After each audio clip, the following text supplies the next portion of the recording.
साथियों नमस्कार, मैं उपेन यादव। आप सबका युवा तक कार्यक्रम में स्वागत है। आज 12 बजे 7 सदस्य प्रतिनिधि मंडल की माननीय मुख्यमंत्री जी से वार्ता हुई है। धर्मेंद्र राठौड़ जी ने यह वार्ता करवाई है। साथियों, आपने देखा होगा लगातार युवा बेरोजगार की मांगों के लिए हमने संघर्ष किया। 38 दिन तक गुजरात में आंदोलन हुआ, उससे पहले हम लखनऊ शहीद स्मारक, पाइस गोदाम लगातार युवाओं के लिए संघर्ष किया है। हालांकि यह वार्ता हुई थी गुजरात से आने के बाद मुख्यमंत्री प्रमुख सचिव से वार्ता होकर दोबारा से फाइनल मीटिंग और कई मांगों पर सहमति बनी थी, लेकिन वो वार्ता नहीं हो पाई। लेकिन युवाओं को संघर्ष करते करते आपने देखा होगा कि 7 फरवरी को अजमेर आरपीसी के बाद जो लाठीचार्ज किया गया, जो बस रोकी गई, एसओचओ के खिलाफ कार्रवाई की मांग को लेकर जब मैंने अन्न का त्याग किया, उसके बाद 3 मार्च को अन्न और जल छोड़कर जब मैं वहां राजस्थान बेरोजगार की मासिक कार्यालय में बैठ गया, तबियत खराब हुई और मुझे एसएमएस हॉस्पिटल में एडमिट किया गया और ये लड़ाई बढ़ी और हालत गंभीर हुए। मुख्यमंत्री जी के निर्देश पर धर्मेंद्र राठौड़ जी एसएमएस हॉस्पिटल पहुंचते हैं और आश्वासन के साथ ये मेरा अनशन समाप्त करवाते हैं कि मुख्यमंत्री जी से मुलाकात करवाई जाएगी और नियम अनुसार कार्रवाई एसएचओ के खिलाफ की जाएगी। मैंने इसलिए सहमति जताई कि हाँ, मुख्यमंत्री जी से मुलाकात होगी तो कहीं ना कहीं मैं लखनऊ समझौता, गुजरात समझौता, बजट की घोषणाएं और बेरोजगारों की तमाम मांगों को लेकर मैं मुख्यमंत्री जी को अच्छी तरह अवगत करा पाऊंगा, मेरी युवाओं की आवाज मैं मजबूत कर पाऊंगा। लेकिन साथियों, मैं देख रहा हूं जैसे सीएम साहब के टाइम की बात आई, लगातार अलग अलग लोगों के मेरे पास बहुत मैसेज प्राप्त हो रहे हैं। एक चीज जरूर मैं कहना चाहूंगा कि जितने मैसेज आप लोगों को मुझे प्राप्त हो रहे थे, उसके 1% भी मैसेज मुझे आप लोगों के नहीं मिला कि आपकी तबियत कैसी है। हॉस्पिटल से आईसीयू से निकल के आओ, हालांकि आप लोगों की दुआओं से, आपके जो सहयोग और भगवान के आसपास में बच कर आया, अभी भी मेरी तबियत खराब है, यानी लूज मोशन हो गया और शरीर में कई तकलीफें मैं अभी भी झेल रहा हूं। लेकिन इससे ज्यादा मुझे तकलीफ या बेरोजगारों के वादे, सपने, वो नौकरियां, वो मुझे वो उससे ज्यादा वो उनका दर्द देखकर मुझे तकलीफें होती है। पता आज क्या हादसा हुआ? मैं सीएम साहब के सामने गया, वार्ता की, मेरे साथ 6 लोग और थे, हम गए, लेकिन जो प्रमुख तौर पे जो मुद्दा था एसओचओ के खिलाफ कार्रवाई का, दर्ज मुकदमे का जो मुद्दा था, मैं वार्ता में उसको भूल गया। यानी कि जो बदसलूकी मेरे साथ की गई थी, मैं मेरे साथ बदसलूकी को भी मैं भूल गया, क्योंकि मेरे साथ और भी अभ्यर्थी थे, मेरे सामने वो बेरोजगारों के चेहरे थे, वो मांगे थी, मैं सीएम के सामने उन मांगों को ही रखता रहा, वो युवाओं की पीड़ा ही बताता रहा। जब वार्ता समाप्त होने वाली थी, अंतिम समय में मुझे याद आई कि मेन मुद्दा तो वो था जिसके लिए मैं अनशन पे बैठा था कि मेरी युवा बेरोजगारों पे लाठीचार्ज करने वाले एसएचओ के खिलाफ कार्रवाई की जाए, क्योंकि भविष्य में किसी युवा बेरोजगार पर कोई लाठीचार्ज नहीं कर सकते, निर्दोष युवा बेरोजगार पर लाठीचार्ज नहीं किया जा सकता। लेकिन मेरे दिमाग में था कि मेरी युवा बेरोजगार को न्याय मिले, जबकि आपने देखा होगा कि मेरे साथ बदसलूकी की गई थी, लेकिन मैं उस चीज को भूलकर भी मेरे दिमाग में आपकी भर्तियां चल रही थी। और एसएचओ के लिए मुख्यमंत्री ने कहा, हाँ, मेरे मामले में संज्ञान में मैं इसमें उचित निर्णय लूंगा, जल्द लूंगा। साथ में उन्होंने हंसते हुए मुख्यमंत्री जी ने कहा कि आप भर्तियों के लिए आए हो या उसके लिए आए हो। मैंने कहा वैसे तो मामला यह था, लेकिन मेरे लिए मेरे बेरोजगार और मेरी भर्तियां प्राथमिकता है, यानी कि वहां जाकर भी मैं उस चीज को भूलकर आपकी बात रखी। धर्मेंद्र राठौड़ जी भी वहां मौजूद थे और उनके सामने भर्तियों की मांग मैंने मजबूती से रखी। साथियों, कई लोगों के कमेंट मैसेज आ रहे। अभी मैंने एलडीसी भर्ती 2013 का एक लड़के ने मुझे कमेंट किया, व्हाट्सएप पे कमेंट किया, मैं उसके क्या कमेंट किया वो बताना तो नहीं चाहूंगा, लेकिन अपने भर्ती को लेकर 6038 पदों को लेकर किया, जो जिसको मैं अभी तक इन कुछ दिनों में उसको देखा भी नहीं कि कभी आया हो, कहो कि संघर्ष में साथ आया हो। पहले हमने संघर्ष करके 9 साल बाद 4000 पदों पर उसकी सूची निकलवाकर ज्वाइनिंग दिलाई है। अब कह रहे 6000 पदों का आप भूल गए। आप तमाम सीएचए के अभ्यर्थियों के, सीएचओ के, अलग अलग भर्तियों के, विशेष शिक्षक सेकेंडरी, तमाम कई मैसेज मेरे पास आ रहे हैं। संस्कृत विभाग, कचहरा, जैन, तमाम मैसेज मेरे पास आ रहे हैं, कंप्यूटर अनुदेशक वाले कई आ रहे हैं। लेकिन जो मेरा इस लाइव वीडियो को देख रहे हैं तमाम वो अभ्यर्थी के परिजन भी देखते हैं, तमाम लोग जनता भी देखते हैं। आप सोचिए, मैं हर व्यक्ति की आशाओं पे खरा उतरने की कोशिश करता हूं। मैं पहला ऐसा व्यक्ति होगा जो अपनी जान को जोखिम में डालकर, मुझे इस बार लगा था मैं बच नहीं पाऊंगा जब मेरा कीटोन्स 4+ चला गया था, जब शुगर लेवल 50 से भी नीचे आ गया था। लेकिन जान जोखिम में डालकर मैंने संघर्ष किया। संघर्ष से निकला, पता है, मेरे मम्मी पापा का फोन आ रहा था कि एक बार शकल तो दिखा दो, तुम कैसे हो। लेकिन मैं अनशन टूटने के बाद अभी तक घर नहीं गया। लाइव समाप्त होने के बाद मैं यहाँ से निकलूंगा, 6 बजे तक मैं गांव पहुंचूंगा और सुबह 6 बजे वापस जयपुर के लिए रवाना हो जाऊंगा, क्योंकि कल सुबह शिक्षा मंत्री जी से मुलाकात करनी है। फर्स्ट ग्रेड का परिणाम निकलवाने, सेकंड ग्रेड का परिणाम निकलवाने, थर्ड ग्रेड का परिणाम निकलवाने, क्रमश ऐसे ज्वाइनिंग करवाने और वो 2 लेकर कल उनसे सुबह में 9 बजे मिलूंगा, वापस लौटूंगा। यानी कि कल 13 तारीख है और 30 तारीख को मेरी सिस्टर की शादी है। 17 दिन मेरे पास बचेंगे, वो 30 दिन का भी निकाल दो, 15 दिन मेरे पास बचेंगे। 30 तारीख को निकाल, 15 दिन में मुझे कार्ड बांटने, सब जगह जाना, दिल्ली सब जगह मुझे करना, समय कम है, मुझे भाई की जिम्मेदारी निभानी है। फिर भी मैं घर मुझे जाना था घर, आज मैं 2 दिन रुका, वापस आऊंगा, फिर मैं मिलूंगा और 14 तारीख को चेयरमैन साहब से मिलूंगा।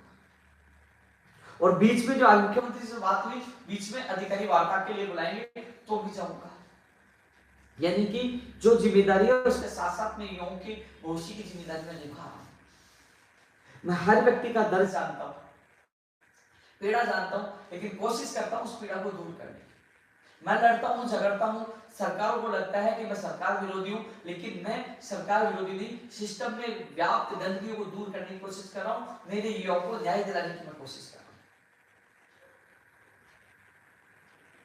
लखनऊ समझौता, गुजरात समझौता, जो मैंने 2 शब्दों का उपयोग किया क्योंकि उनकी मांग पत्र के जो मांग है उसको विस्तार पूर्वक इसलिए नहीं लिखा, वो सैकड़ों बार उनको दी हुई सीएमओ के अधिकारियों के पास ऑलरेडी वो मांग पत्र शामिल है, इसलिए शॉर्टकट में लखनऊ और गुजरात समझौता लिखा। आज के डेलीगेशन में जो गुजरात में जो शामिल संघर्ष में शामिल थे, कंप्यूटर अनुदेशक भर्ती की तरफ से सिकलता वाले की तरफ से पवन देव गुजर था, सीताराम कुमार कंप्यूटर ऑपरेटर की तरफ से था और वहीं पंचायत जेल की तरफ से सरदार चौधरी था। वही वीडियो जो भर्ती के जिला आवंटन नियुक्ति को लेकर वहां प्रकाश चौधरी साथ था, इधर मैं था, एक व्यक्ति और था। मैं अलग अलग भर्ती के अभ्यर्थी को मैं साथ लेके गया। मुझे लग रहा था पहले कि आपको बुलाया गया, लेकिन मैं उनको साथ लेके गया था क्योंकि पहले मुद्दा केवल एक ही मुद्दे के लिए वार्ता के लिए बुलाया जा रहा था, वो था लाठीचार्ज प्रकरण। फिर भी मैंने कहा मैं मेरी युवाओं की मांग रखना चाहता हूं और 17 जो मुद्दे लेके गए, कई लोग मुझे मैसेज करे कि हमारी मांग तो नहीं है, लेकिन लखनऊ और गुजरात समझौतों में तमाम वो मांगे पहले से उनके पास मांग पत्र उपलब्ध है, इसलिए मैंने इस 17 मांगों में उन मांगों को शामिल नहीं किया। मैं तमाम चीजों को लेकर मैं आप लोगों से चर्चा करना चाहूंगा। आप सोचिए, मुझे पता है कि मैंने 1 महीना बिना अन्न के कैसे निकाला है। अब जो मुझे तकलीफ हो रही है, वास्तव मुझे डॉक्टर सही कहते थे कि आप हंस रहे हो, आपका हौसला बुलंद है, लेकिन आपको जाने के बाद एहसास होगा कि अंदर से वीकनेस की चेहरे में मेरी रौनक होगी, नाच रहा हूँ, मैं चल रहा हूँ, लेकिन जब तकलीफ होती है, जो मैं खाना खा रहा हूँ वो पचा नहीं पा रहा। कभी लूज मोशन क्या हालत बने मैं जानता हूँ, लेकिन सारी तकलीफें सहकर भी मैं, मेरी जबान पे, मेरे मुंह पे ये रहता है मेरी युवा बेरोजगार, उनको न्याय मिलना चाहिए। सबकी मुझे पता है, सबको विश्वास है, मैं कोशिश करता हूं आपके विश्वास को तोड़ने के लिए, लेकिन जिम्मेदारी हर एमएलए, हर सांसद, हर नेता की है जो आपकी विधानसभा क्षेत्र में चुनाव लड़ने की, जो हर नेता तैयारी कर रहा है। आप उनसे सीधे सवाल पूछिए, आप कहिए हमारी मांग मुख्यमंत्री से तक पूछे कर रहे, वो जिम्मेदारी उनके, लेकिन मैं पूरे प्रदेश के युवाओं की जिम्मेदारी उठाने की मैं पूरी कोशिश कर रहा हूँ, उनको न्याय दिलाने के लिए मैं पूरी ताकत लगा रहा हूँ। मुझे पता है जिनका काम हो गया वो हंसते हंसते वो अपने काम के लिए ज्वाइनिंग लेके, या उनका काम हो गया वो चले जाएंगे, लेकिन जिनका काम नहीं होता, मायूस होता है, वो कहते हैं ना कि वो सरकार को नहीं जीत पाता, किसी को नहीं जीत पाता, वो गुस्से में मुझे भला बुरा कहेगा, और जब मुंह सही होगा वो मुझे अच्छा भी कहेगा, क्योंकि वो मुझे अपना समझते हैं। लेकिन आप मेरी मजबूरी समझिए, कितनी भर्तियां हैं, कितने मैसेज हैं, कितने कॉल है, कोशिश करता हूं हर व्यक्ति की आवाज उठाने की। मुझे भी बुरा लगता है, मेरा भी दिल रोता है कि यार कितना लोगों का विश्वास है, लेकिन मैं मुख्यमंत्री नहीं, मैं मंत्री नहीं, मैं सिस्टम का हिस्सा नहीं, मैं एक युवा बेरोजगार हूं जो लड़ता हूं, झगड़ता हूं, जेल जाता हूं, लाठियां खाता हूं, भूखा रहता हूं।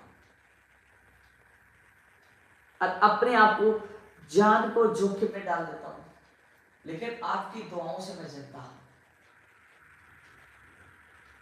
साथियों, आज का ये YouTube चैनल पर लाइव इसलिए महत्वपूर्ण है, सवाल उठाना आसान है। साथियों, मेरे युवा साथी जो भोले वाले तैयारी करें, उनके सामने कई लोग ऐसी आवाज उठाएंगे, उपेंद्र जी गया था वहां तक कि कुछ मांगे करवाई, कुछ नहीं करवाई, आपके साथ धोखा हो गया। तो साथियों, उनको सवाल करिए कि चलो उपेंद्र जी ने तो पूरा प्रयास करो, आप भी काम करिए। उपेंद्र यादव तो 11 साल के संघर्ष में 11 बार मैंने आमरण अनशन किया, इसमें मैं 4 से 5 बार आईसीयू में गया। चलो इस बार आप अनशन पे बैठ जाइए। उपेंद्र यादव ने 1 महीना अनशन किया, आप 11 दिन अनशन करिए, कुछ तो करिए, क्योंकि आप भी कहते हो युवा हितैषी, एमएलए को बोलिए, सांसद को बोलिए, सबको बोलिए, यार मैं लड़ रहा हूं आपके लिए। और जब तक राजस्थान बेरोजगार एकीकृत महासंघ में हूं, मैं वादा करता हूं अंतिम सांस तक मैं आप लोगों के लिए लड़ूंगा। आज वार्ता के लिए गया, उसके साथ साथ मैंने आगामी रणनीति और मैंने बना रखी है कि आज वार्ता में कुछ मांगों पर सहमति बनेगी, कुछ में नहीं बनेगी, कुछ नहीं बनेगी, उसके लिए मुझे आगे क्या करना है, क्योंकि आंदोलन को, संघर्ष को खत्म नहीं करना है, हमें काम करवाना है। और काम होती दबाव की नीति से, क्योंकि अब चुनाव आ चुके हैं और चुनावों में हम सबको मिलकर एहसास करवाना होगा कि जीत की चाबी युवाओं के पास होगी। आपने मांगे पूरी नहीं की तो कहीं ना कहीं युवाओं का जो गुस्से का, आक्रोश का परिणाम कहीं ना कहीं नुकसानदायक साबित हो सकता है। रविंद्र, एक बार देखना, आवाज तो साफ आ रही है ना? ऐसे आवाज साफ आ रही होगी शायद, पहले मैसेज आ रही है सबकी, नुकसानदायक हो सकता है। इसलिए 30 मार्च को मेरी सिस्टर की शादी है, इसके बाद अप्रैल में जयपुर में ही युवा बेरोजगार संसद या युवा बेरोजगार महासम्मेलन जयपुर में आयोजित किया जाएगा, जिसकी तारीख की घोषणा 1-2 दिन में कर दी जाएगी, जिसमें बड़ी संख्या जुटाकर हम कहेंगे कि हमारी मांगे पूरी करो, अन्यथा ये युवा बेरोजगार जहां वोट देंगे, जहां नौकरी होगी,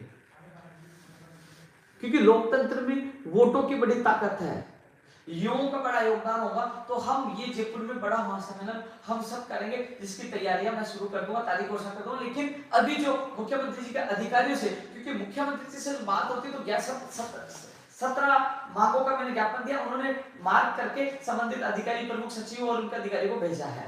अब वो उस पर कार्रवाई करेंगे और उनसे हमारी मीटिंग होगी। अब एक एक चीज पर चर्चा हो नहीं सकती कि साहब फाइलमैन का ज्वाइनिंग, साहब फर्स्ट ग्रेड सेक्रेटरी, एक एक चीज वो फोन भी नहीं कर सकते मुख्यमंत्री, क्योंकि जो उनको ज्ञापन सौंपा है अपन उसको बता सकते हैं। मैंने क्या क्या बात की मैं आपके सामने रखूंगा, वो चीज भी रखूंगा आपके सामने। लेकिन उन्होंने जो जितने मैंने ज्ञापन दिया, जैसे पंचायत राज जेल भर्ती के सरदार ने अपना अलग दिया, पवन देव वहां उन्होंने अपनी अलग बात रखी, सब लोगों ने अपनी बात रखी है, उनके ज्ञापन भी उन्होंने दिया, वो भी उन्होंने मार्क करके संबंधित अधिकारियों को दिया। मुख्यमंत्री जी ने एक बात और कही है कि मैं अधिकारियों को बता ही रहा हूं, इसके अलावा 15 दिन में यदि इन मांगों संबंधी कोई कार्रवाई नहीं होती तो वापस मुझसे और करना 15 दिन बाद, 15 दिन यानी कि कुल मिलाकर यह स्थिति स्पष्ट हो जाएगी 15 दिन में कितनी मांगे हमारी पूरी हो पाती है। 15 दिन बाद मिलने की बात मुख्यमंत्री जी ने बोला है, जब हम लोग वार्ता करके वापस लौटे। अब साथियों, मैं इस लाइन में महत्वपूर्ण चर्चा भी करूंगा, लेकिन मैं चीजें बता रहा हूं। देखो, मैंने एसएचओ वाली जो बात रखी, लेकिन मैं आपको बता दूं जो पहले नंबर की मांग थी वो अंतिम समय मैंने रखी, क्योंकि मेरे ऊपर भी प्रेशर था। प्रेशर किस चीज का? आपकी दुआओं का, आपके प्यार का, क्योंकि मैं एडमिट था तो आपकी दुआओं से मैं जिंदा हूं। आपका प्यार और मान सम्मान होता, 2 लाख से ज्यादा ट्वीट करके इंडिया में एक नहीं 2 जगह ट्रेंड करा के कहा उपेंद्र यादव अकेला नहीं, मैं भी उपेंद्र यादव। इसलिए मैं मेरी मांग को भूल गया और मैं हर बेरोजगार की चर्चा कर रहा था। साथियों, आज की वार्ता में जो महत्वपूर्ण जो चीजें हैं उसके बारे में बताना चाहूंगा। मुख्यमंत्री जी के सामने जो मैंने मजबूती से बात रखी, मुख्यमंत्री जी ने हमारे सामने प्रमुख सचिव साहब को कह दिया है कि मैं कह रहा हूं साहब, ये अपराधियों में डर नहीं है, पेपर लीक हो रहे हैं।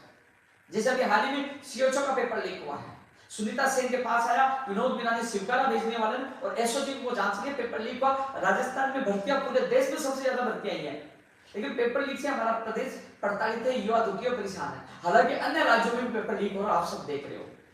यह समस्या वास्तव में जो मुख्यमंत्री जी का एक बार बयान है कि राष्ट्रीय समस्या, वास्तव राष्ट्रीय समस्या, मैंने कहा लेकिन सबसे ज्यादा भर्तियां निकलनी पेपर लीक से बहुत ज्यादा नुकसान हो। तो मुख्यमंत्री जी ने जो मैंने कहा साहब, उम्र कैद की सजा का प्रावधान वाला कानून होना चाहिए। उन्होंने ये कहा कि हम ये करेंगे तो कहीं ये इस कानून को हम लाएंगे तो इसको राष्ट्रपति जी के पास भेजना पड़ेगा।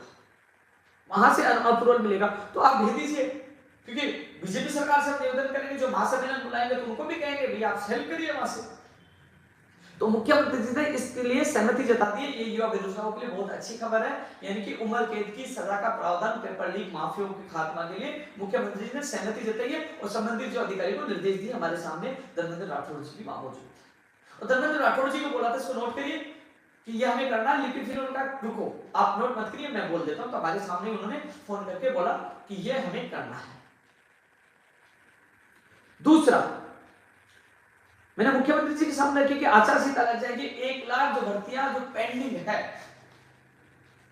जिसमें कंप्यूटर अनुदेशक भर्ती की ज्वाइनिंग का मामला, जो चयनित अभ्यर्थी है जिनका लिंक ओपन होना सोमवार मंगलवार तक, कल परसों तक ओपन होने की संभावना, उसके बाद जिला आवंटन होना, ज्वाइनिंग होनी है। 5546 पीटीआई भर्ती के अभ्यर्थियों की परिणाम जारी होना है और उनकी ज्वाइनिंग होनी है। स्कूल व्याख्याता भर्ती का परिणाम जारी होना, सेकंड ग्रेड का परिणाम जारी होना, थर्ड ग्रेड का परिणाम जारी होना, लाइब्रेरी का आने वाले वीक में जारी होना। तो 1 लाख जो भर्ती परीक्षा है अलग अलग विभागों की, इनको हम चाहते हैं जल्द से जल्द ज्वाइनिंग हो, प्राथमिकता के साथ हो। तो मुख्यमंत्री जी ने सहमति जताई है कि मैं दिया हुआ निर्देश देकर जल्द से जल्द मॉनिटरिंग करवाकर इन भर्तियों को पूरा कराने का उन्होंने विश्वास दिया है। 1 लाख, और साथ में मैंने ये बात कही, साहब जो 1 लाख बजट में घोषणा की कि कई लोग अफवाह फैला रहे हैं कि ये लॉलीपॉप है। मैं कह रहा हूं कि सरकार के लिए भी अच्छा होगा, साथ उनका कैलेंडर जारी करूंगा। मैंने डीओपी सेक्रेटरी को बोला है और मैं जल्द से जल्द इन भर्तियों का विभाग वाइज कैलेंडर जारी करवा दूंगा।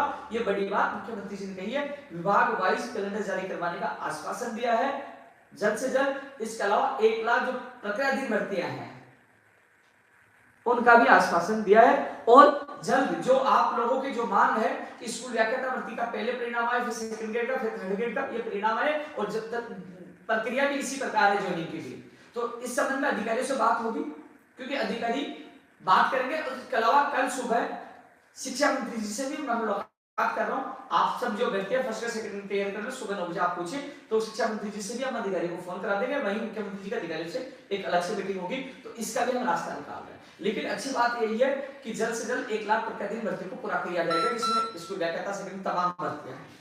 तो आप बात रखियो, पहले फर्स्ट ग्रेड हो, फिर सेकंड ग्रेड हो, थर्ड ग्रेड हो, ये बात कल सुबह रखी जाएगी और मुख्यमंत्री के अधिकारी के साथ बात होगी, उसमें भी रखी जाएगी और मुख्यमंत्री जी को भी इस संबंध में ज्ञापन सौंप दिया है। 3 चीजें जो मैंने बताई, 1 लाख प्रत्याशित भर्तियों को प्राथमिकता के साथ करना, 1 लाख भर्तियों का वर्गीकरण और उम्र कैद की सजा का प्रावधान, यानी पेपर लीक माफिया, इन पे महत्वपूर्ण जो सहमति बनी है। सीएचओ भर्ती परीक्षा पेपर लीक को लेकर जो तमाम अभ्यर्थी मुझे कॉल मैसेज कर, साथियों देखो मुझे लंबे फेंकने नहीं आती कि ये कर दूंगा वो कर दूंगा। मैं पहले दिन से आप लोगों के साथ था और आज भी कह रहा हूं पेपर लीक था, सरकार को रद्द करना चाहिए। ये बात मैंने लिखित में मुख्यमंत्री जी को सौंपा है, क्योंकि सुनीता सेन के पास 8:02 पे आ गया था, विनोद मीना भेजने वाला वो स्वीकार है, उसके पास फोन 7:22 पे आ गया था, 87 क्वेश्चन मिले तो पेपर लीक है, एसओजी भी संबंध में जांच सकती है। तो मैंने लिखित में ये चीज सौंपा है, मैंने बात रखी है,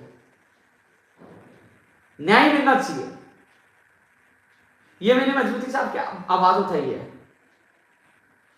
क्योंकि मैं सच बोलता हूं, झूठ बोलना मेरी आदत नहीं है, क्योंकि न्याय मिलना चाहिए। पेपर लीक था तो लीक था, इसको निरस्त करके दोबारा 1 महीने के अंदर आयोजित करेंगे। मैंने लिखित में मुख्यमंत्री जी को सौंपा था। सीएचओ भर्ती बात, अब सीएचए के अभ्यर्थी भी कह रहे हैं कि हमारी भी मांग बहाली क्यों था। साथियों मैंने पहले भी एक बार आपके अभ्यर्थियों के साथ गया था, एक बार पहले भी रखा था, उनका डेलीगेशन अलग है, उनके वार्ता के लिए उनके नेता अलग है, सब चीज अलग है। मेरे मांग पत्र में पहले में शामिल नहीं है, पूरा मामला मेरे संज्ञान में भी नहीं है।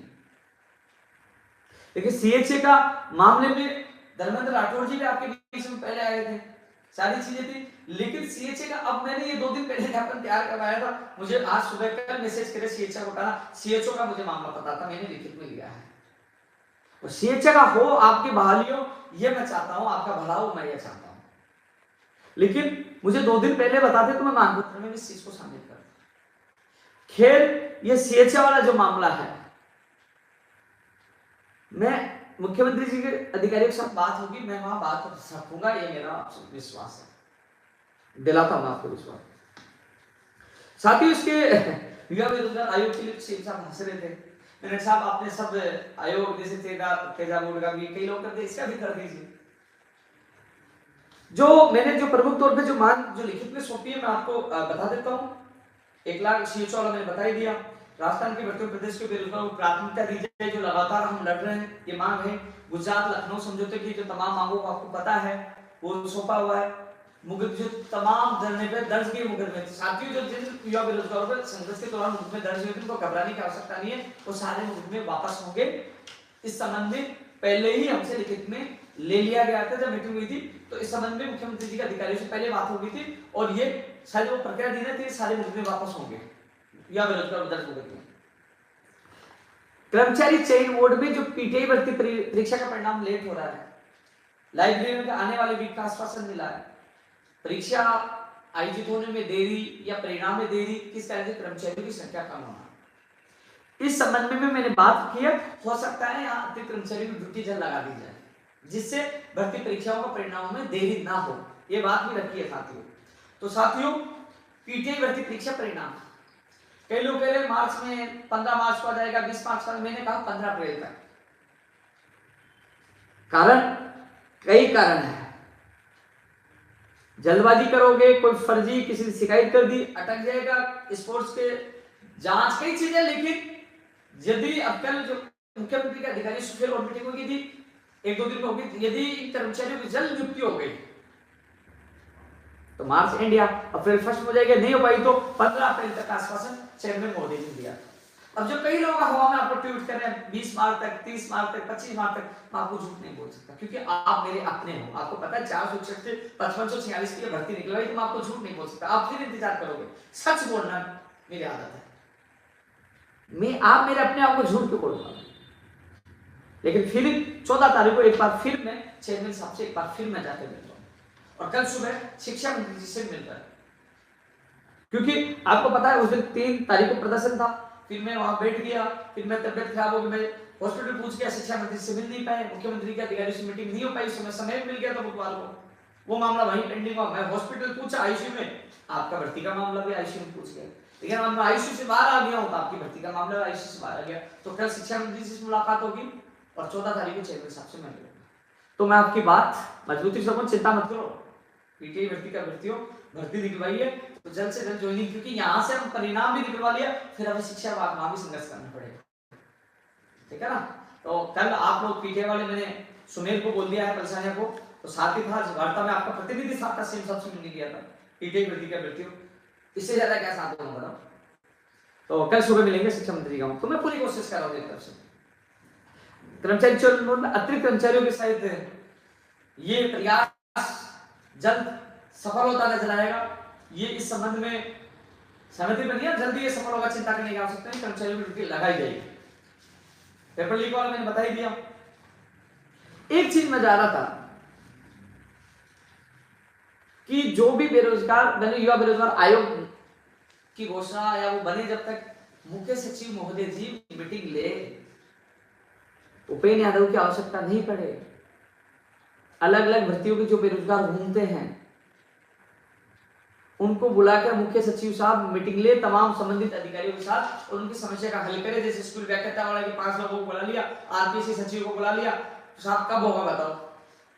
तो इसलिए मुख्य सचिव स्तर पर तमाम भर्तियों की मीटिंग हो, ये मैंने सुझाव लिखा है, सुझाव दिया है। ये भी मैंने लिखित में दे दिया है कि पहले स्कूल व्याख्याता, फिर सेकंड ग्रेड, थर्ड ग्रेड की ज्वाइनिंग हो, परिणाम निकल के, ये मैंने लिखित में दे दिया जो लोगों की मांग थी। अब ग्राम विकास अधिकारी वीडियो का जिला आवंटन और ज्वाइनिंग आईएएस नवीन जैन साहब ने कहा था 15 तारीख से पहले आपको खुशखबरी मिल जाएगी, उनसे भी मैं मिल लूंगा सोमवार को। और आज मुख्यमंत्री जी को भी नोट करा दिया, मुख्यमंत्री जी ने प्रकाश चौधरी जो मेरे साथ गया था स्पेशल बात की है, नोट करवाया और अच्छी तरह सुनाया था। जो 5396 ग्राम विकास अधिकारी अभ्यर्थी, घबराने की आवश्यकता नहीं है, आप एक कदम दूर हो जीत के करीब, खुशियां मिलने वाली है, चिंता मत करो, जल्द खुशखबरी मिलेगी। मुख्यमंत्री जी ने भी नोट किया है और नवीन जैन साहब ने कहा था कल मुलाकात करेंगे, जल्द खुशखबरी मिलेगी, मंत्री जी भी आ गए तो बहुत करीब हो। और ये आपके साथी मेरे साथ लगातार थे, उस दिन नवीन जैन साहब से मिल गए, तभी साथ थे, अब बहुत जल्दी खुशखबरी मिल जाएगी। आप देखना खुशखबरी मिलने वाली 2-3 अभी आज या कल तक ट्वीट आने लग जाएंगे लोगों के कि कल परसों में आदेश है, उनको पता है कि मेहनत करके हम सारा काम करवा रहे हैं, तो बच के रहेगा, जल्द खुशखबरी मिलेगी। बेसिक कंप्यूटर अनुदेशक भर्ती का भी जो चयनित अभ्यर्थी है, आज इसका भी मुख्यमंत्री जी ने जिक्र किया है कि आपने प्रियंका गांधी जी से मिलकर यह निर्णय करवाया। आज भी इस धरती का जिक्र मुख्यमंत्री जी ने किया और ये पूर्ण होने वाली है। आपके जो लिंक के संबंध में मेरी बात हुई थी, उन्होंने कहा वो टेस्टिंग जारी है, सोमवार मंगलवार तक लिंक शुरू हो जाएगा, जिला मंडल करके जल्द ज्वाइनिंग हो जाएगी। और कल शिक्षा मंत्री से मिलूंगा तभी मैं बात करूंगा। सीनियर में जो सीनियर कंप्यूटर अनुदेशक भर्ती में जो डिग्री वाला जो मामला जांच करवा रहे थे, साथ ही उसमें कई यूनिवर्सिटियों ने कहा कि हम डाक के माध्यम से भेजेंगे, कई बाई हैंड होगी जो कर्मचारी गए थे, कुछ के आ चुकी है।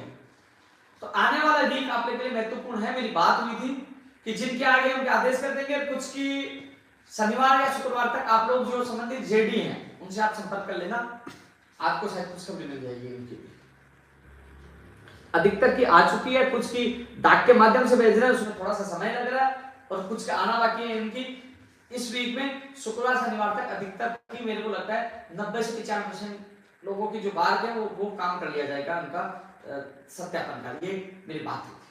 तो अब समझ लीजिए 3 दिन वेट के लिए जो निकाले साथ में हो जाएंगे। प्रयोगशाला सहायक भर्ती वाले परिणाम आ गया, ज्वाइनिंग करवाएंगे, लाइब्रेरी का जारी हो जाएगा। न्याय में लंबित पशु चिकित्सक भर्ती मैंने दिया है यार, ये बहुत ज्यादा पीड़ित है। 2019 की है, 200 पदों पर, जिसमें फूड सेफ्टी ऑफिसर है, AAO है, इन भर्तियों की मैंने मांग रखी है, लिखित में दिया है। मुख्यमंत्री जी को मैंने ज्ञापन दिया और भी जो अभ्यर्थी दिया उनको मार्ग करके संबंधित मुख्यमंत्री प्रमुख सचिव को भेजा है और संबंधित विभागों में भेज के रिपोर्ट मांगे, संबंधित विभागों से कार्रवाई के लिए निर्देश दिया। क्योंकि अभी थोड़ी देर पहले धर्मेंद्र राठौड़ जी का दोबारा फोन आया था कि जो आपने ज्ञापन दिए हैं उन पर मुख्यमंत्री जी ने मार्ग करके संबंधित अधिकारियों को भेजा है, खुद के अधिकारियों प्रमुख सचिव साहब को भेजा है कि इन पर अग्रिम कार्रवाई की जाए। वापस मुझे फोन करके धर्मेंद्र राठौड़ जी ने अवगत करवाया।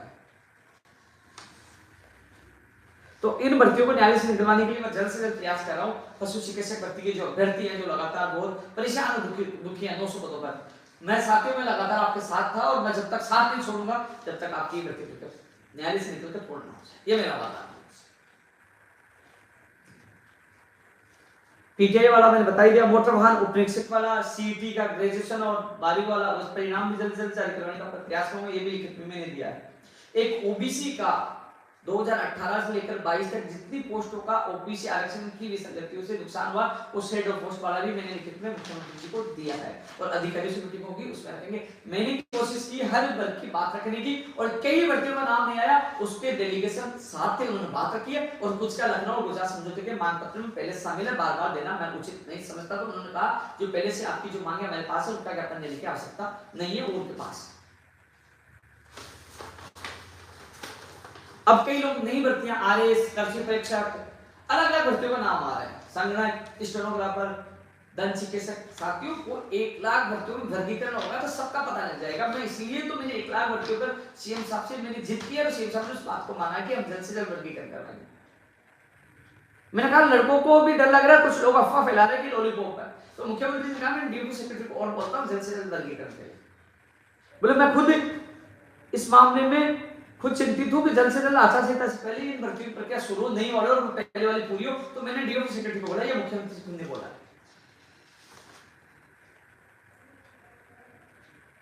साथियों तो भूल न जाऊं फिर कहेंगे।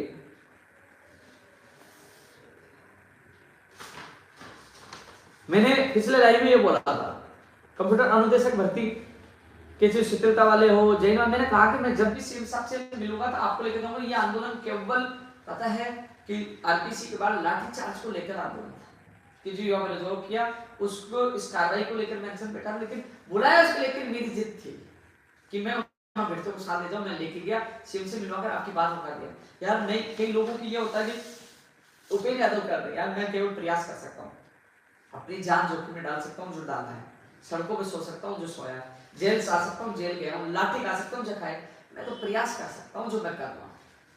इस प्रयास के बावजूद भी कई लोग नाराज हो, कुछ कहें तो यार मैं तो ये नहीं कह सकता हूँ कि भैया फिर तो आप खुद भी कार्रवाई कर सकते हो, खुद भी मेहनत कर सकते हो, और मैं तो ये भी कह सकता हूँ मेरे से बेहतरीन कार्य करो तो आ जाइए, मेरी जगह अध्यक्ष बना देता हूँ, आप बेरोजगार महासंघ अध्यक्ष बनते हैं, आप भी बेहतरीन कार्य करें। मैं इससे ज्यादा नहीं कर सकता, अपनी जान जोखिम में डालकर इतना मैं प्रयास कर रहा हूँ। आज मीटिंग की, जिन जिन पे सहमति भी नहीं, दोबारा अधिकारियों से मीटिंग होगी। साथ ही मुझे पता है कि मीटिंग, कई लोग कहेंगे मीटिंग मीटिंग, लेकिन कम से कम मेरा उद्देश्य क्या है, लोगों की, जो लोग राजनेताओं में मेरे में अंतर यह है कि आज मैं 17 मांगे लेके जा रहा हूं, लेकिन उसमें जो कानून भी आ जाता है, कुछ मांगे पूरी हो जाती है, हो तो बेरोजगारों की रही ना, कुछ रह गई उसके लिए दोबारा कर लेंगे। मैं कोशिश करता हूं कुछ हो गया, ऐसा नहीं है कि क्या होता है कहावत होती है कि नहीं यार कुछ नहीं होगी, लड़के आगे और जो हो रहा है उसको नहीं करना है। यार किसी का भी कुछ होगा, किसी का भला तो होगा। प्रयास किया 1 लाख भर्तियों की घोषणा हुई ना, प्रयास करके कैलेंडर जारी कराएंगे, कई लोगों को न्याय मिलेगा, पुरानी होंगी, तो कोशिश मैं कर रहा हूं। बस वो लोग नाराज होते जिनका नहीं हो पाता, नाराजगी अपने एमएलए सांसद पे जताओ, उस नेता पे जताओ जिसको वोट दिया।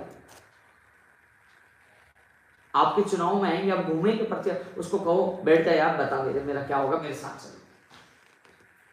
मैं तुम्हारे साथ सड़कों पे सोया हूं, आज भी हूं, कल भी साथ रहूंगा, और मैं तो आज ऐलान कर रहा हूं इस चीज का, क्योंकि हम लोग आंदोलन हमने स्थगित किया, खत्म नहीं किया। मैं आज ऐलान कर रहा हूं, अभी शाम को कल ट्वीट कर दूंगा कि जयपुर में बेरोजगार महासम्मेलन या बेरोजगार संसद का आयोजन करेंगे बड़ी संख्या में, जिसमें बीजेपी, कांग्रेस, तमाम नेताओं को बुलाएंगे और कहेंगे कि हम युवा हैं, वोट की चोट भी करेंगे, हम उधर ही जाएंगे जो हमें रोजगार देगा, युवाओं के लिए बेहतरीन सोचेगा। ये सारी चीजें ये केवल प्रेशर इसलिए कि मेरे युवाओं का काम है। और किसी को बुरा लगता है, यार देखो मेरे से इतना बेहतरीन प्रयास किया, कर रहा हूं और भी कर रहा हूं, आगे भी करूंगा। अब मैं सोचो, आज 12 तारीख गई पूरी, 30 तारीख की शादी है, 17 दिन मेरे पास है, लेकिन कल फिर मुझे मंत्री जी के जाना है, परसों वहां जाना है, चेयरमैन मोदी जी, 13 और 14 भी मान लो, कितने दिन बचे? 15 दिन मेरे पास है, और ये 15 दिन मैं मेरे परिवार को दूंगा। 11 साल में मेरे परिवार से दूर हूं, मैं भाई हूं, मेरी बहनों की शादी है, मेरी जिम्मेदारी है, मुझे भगवान माफ नहीं करेगा कि 11 साल तो मैंने मेरे परिवार को रुलाया, मेरे माँ बाप को रुलाया, आज शादी है। आज पता है आपको, अब मुझे अनशन से आने के बाद मुझे पता चला कितने परेशान हुए, घर वाले खाने नहीं खाए, होली के दिन भी वो उदास बैठे थे, कितने परेशान हुए। आप सब अधिकतर नेता सब लोग होली बना रहे थे, गुलाल से खेल रहे थे, मौज मस्ती कर रहे थे, लेकिन कभी किसी ने सोचा कि एक परिवार ऐसा भी है जो सबके परिवारों के लिए लड़ रहा, उसका परिवार उदास है, होली हो दिवाली हो, और वो अपनी मौत से लड़ रहा है आईसीयू में, कभी सड़कों पर, कभी जेल, कभी अनशन। क्या नसीब मैंने लिखवाया है। लोग अभी मैं देखूंगा थोड़ी देर बाद सीएम की वार्ता का नतीजा क्या निकला। मैं केवल आपका माध्यम हूं, आपकी आवाज संघर्ष के बदौलत आज कम से कम आप युवाओं के प्रतिनिधि को बुलाकर सुन तो रहे हैं, आपकी बात पूछा थी, मजबूती से बात रखिए, करना नहीं करना उनके हाथ में, बात रखना मेरी जिम्मेदारी थी, और नहीं करेंगे तो आपके लिए संघर्ष करना मेरी जिम्मेदारी, मेरे कर्तव्य है।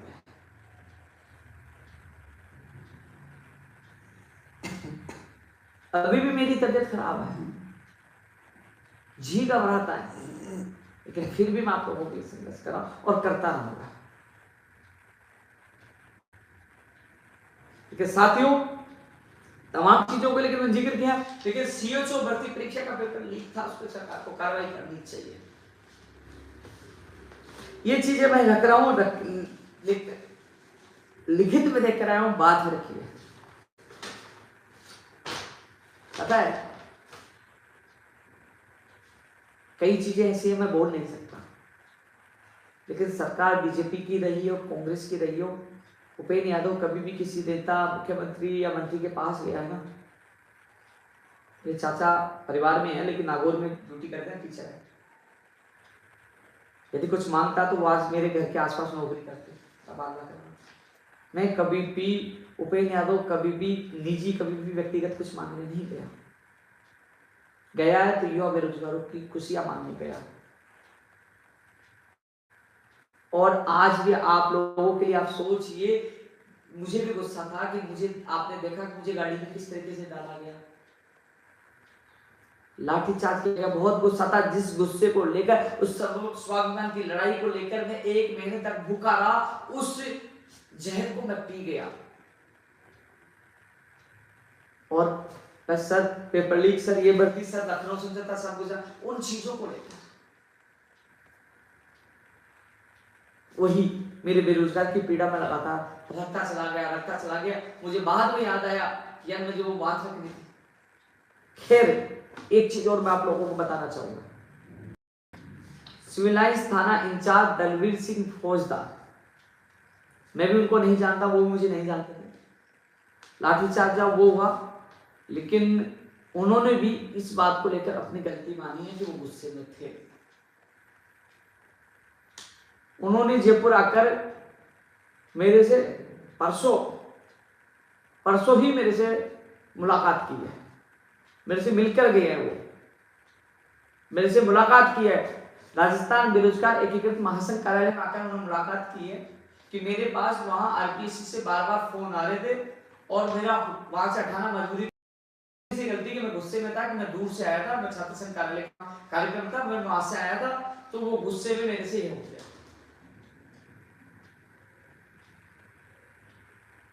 लेकिन फिर भी उन्होंने अपनी बात स्वीकारी, आए, मिले, मेरा भी गुस्सा ठंडा हुआ। चलो ठीक है, बताया जा रहा है कि अच्छे व्यक्ति हैं, ईमानदार व्यक्ति हैं, लोग बताते हैं, लेकिन गलती किसी से भी हो सकती है। लेकिन फिर भी मुझे यह था कि कार्रवाई हो, कि अवश्य भविष्य में कोई भी किसी के खिलाफ ऐसी युवा पे लाठीचार्ज ना हो। लेकिन मैं मांगू भी भूल गया और युवाओं की मांग रखता रहा, तो उनकी भी किस्मत थी और वो आए, उन्होंने अपनी गलती मानी। और आप भी जानते हो, गलती किसी से होती है, माफ करने वाला बड़ा होता है। और साहब ने कहा कि मैं इसकी उचित कार्रवाई करूंगा, उनके सामने बात रखी। अब सीएम साहब और सरकार क्या कार्रवाई करती है वो जाने, लेकिन फिर भी माफ, मैं मेरी तरफ से तो एसएचओ को मेरे दिल की तरफ से उनकी बात सुनकर मैंने माफ कर दिया। लेकिन जिन युवा बेरोजगारों को ऊपर लाठीचार्ज हुआ, उनकी तरफ से मैं माफ करने वाला कौन होता, जिससे लाठी पड़ी तो मैं कौन होता माफ करने वाला। दर्द तो आता, लेकिन इसलिए मैंने कार्रवाई का लिखित मुख्यमंत्री जी को दिया कि कार्रवाई होनी चाहिए। अब वो इस पर मुख्यमंत्री जी ही फाइनल निर्णय लेंगे। लेकिन साथियों, कुल मिलाकर यह है, 11 साल मैंने युवाओं के लिए जिया है, अभी युवाओं के लिए जी रहा हूं।